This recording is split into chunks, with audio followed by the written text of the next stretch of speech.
Hello. When people talk about Africa's development, they often point to politics, corruption, or colonialism. But there is another powerful factor that we rarely talk about. That's nature itself. Geography has quietly shaped African history, economy, and population patterns more than most people realize. From deserts and rainforests to mountain plateaus and unprecedented rainfall, nature has been both Africa's blessing and its barriers. In this video, I will explore how Africa's geography, its land, rivers, and climate has influenced how Africans lived, traded, and developed for thousands of years. Africa is the only continent that stretches equally across the northern and southern hemisphere, and its landscapes changes dramatically from one region to another. In the north, we have the Sahara Desert, the largest hot desert in the world. In the center, vast savannas and tropical forests dominate. And in the south, we find semi-arid regions and mountain highlands. See, the diversity sounds like an advantage, but it created natural barriers that made travel, trade, and communication extremely difficult for centuries.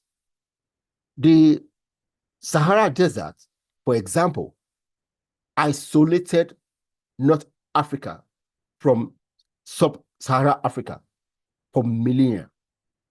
It was nearly impossible to cross on foot or by a horse until the camel was introduced from Arabia around the 3rd century CE. In the tropical rainforest zones of Central and West Africa, thick vegetation and disease carrying insects like the tsetse fly made farming and animal transport difficult. Cattle couldn't survive there, and large-scale agriculture was limited. Meanwhile, the savanna regions, though better suited for farming and herding, often suffered from droughts and unprecedented rainfall, creating the cycle of abundance and famines. So, while Europe and Asia developed long-distance trade routes and urban centers early, much of Africa's geography made internal connection and expansion far harder. Another unique challenge is elevation. Most of Africa sits on a high plateau, meaning the land rises quickly from the coast inland. This sounds harmless until you realize what it means for rivers. You see, in Europe, Asia, and North America, many rivers like the Thames, the Danube, or the Mississippi flow gently and are navigable far inland. They allow cities, trade, and industries to flourish along the bank. But in Africa, rivers such as the Congo, Zambezi, and the Niger drop sharply from the highlands to the sea. They are full of rapids and waterfalls that block navigation. This made transportation and communication across regions extremely difficult. Imagine trying to move goods and people along a river, only to be stopped by endless rapids and gorges. These geographic barriers meant that Africa's regions developed in isolation, small kingdoms separated by terrain with limited connection to one another. Trade was slow, expensive, and dangerous. And this isolation delayed the rise of large integrated economies. Now, look at a map of Africa's coastline. It's surprisingly smooth and with few dips and natural harbors. Contrast that with Europe, where jagged coastlines and natural bays made perfect ports for trade and exploration. Because of this, Africa had fewer coastline cities that could grow into major trade hubs. The rivers didn't connect well to the sea, and the coast itself didn't encourage maritime development. This explains why, for centuries, Africa didn't have the same kinds of port cities like Venice, London, Lisbon, that powered Europe's global trade. Nature itself didn't make it easy. Another major issue is rainfall, or rather its unpredictability. In many parts of Africa, rain doesn't follow a constant annual pattern. Some years bring floods, others bring drought. It makes farming, the foundation of early civilization, extremely difficult. You can't plan harvest, store supplies, or support large urban population without predictable agriculture.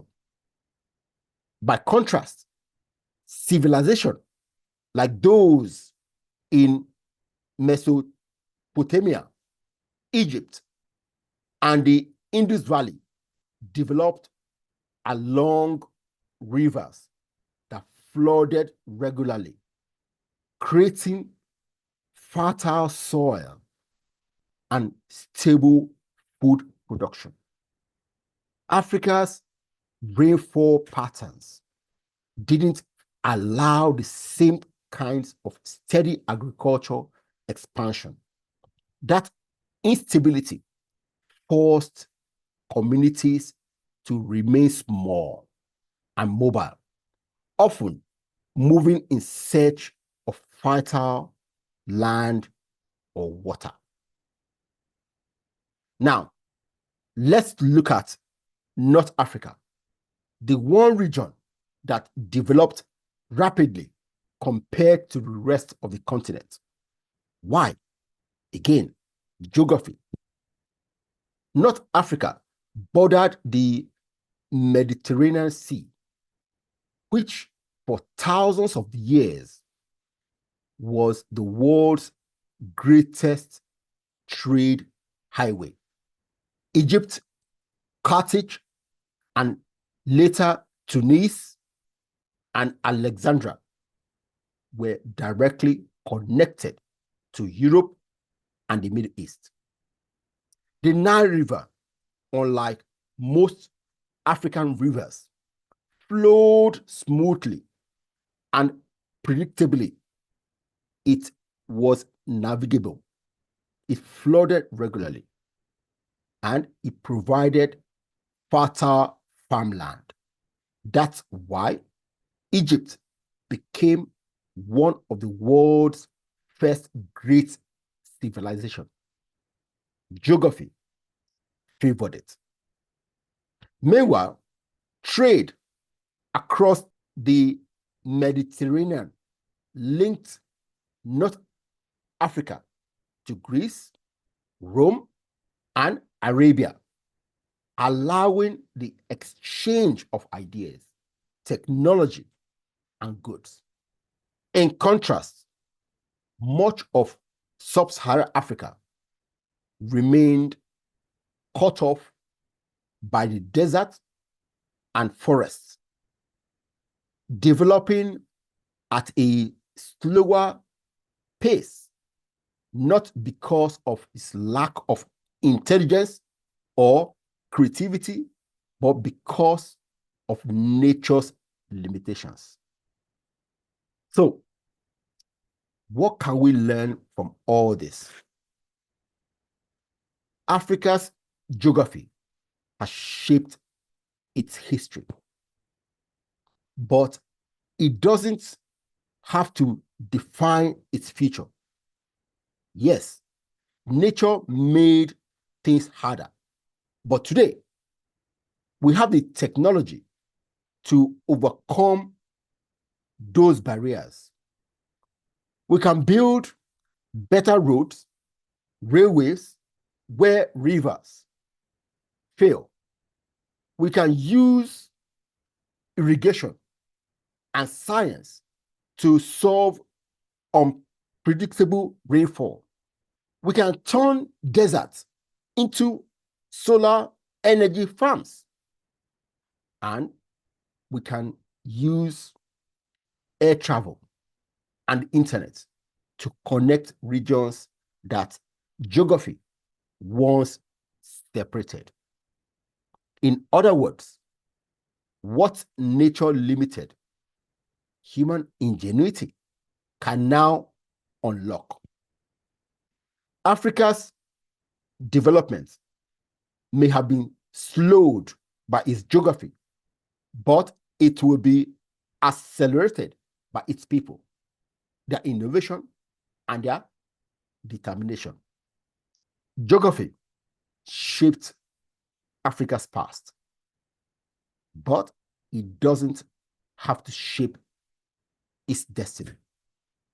Because while nature built the land, me and you, will build the future of Africa.